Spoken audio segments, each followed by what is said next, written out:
এটা হজমগুটির মশলা হচ্ছে। মশলাটা কষিয়ে নিই, তারপরে হজমগুটিতে চাপাবো, কষাবো।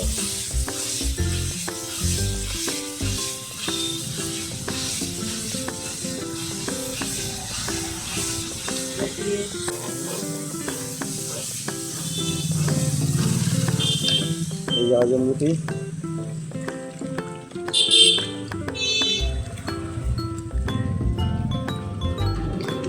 এখন মশলাটা আরো কষানো হবে, ভালো করে কষিয়ে তারপরে হজমগুটিটা কষাবো।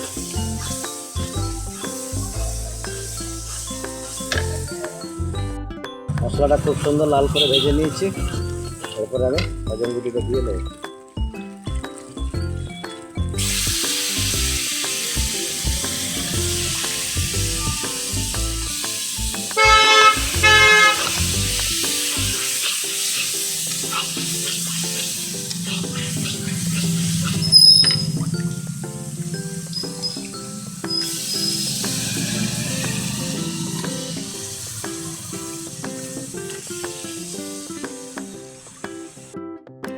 ভালো করে কষানো হয়ে গেছে, এরপরে জল দিয়ে ভালো করে সিদ্ধ করে নেব।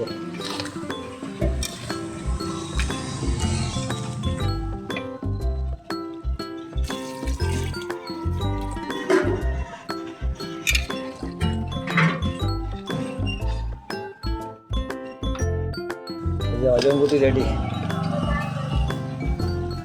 মোটামুটি সব রেডি হয়ে গেছে। এটা হজমগুটি আছে, তারপরে এটা হাড় মাংস, এটা ঠ্যাং, এটা গুর্দাটা বিক্রি হয়ে গেল, এটা মেটে, এটা হচ্ছে চিকেন কিমা। মোটমাট 8টা আইটেম হয়। তো বন্ধুরা আসবেন, চেষ্টা করবো আপনাদেরকে মন জয় করার।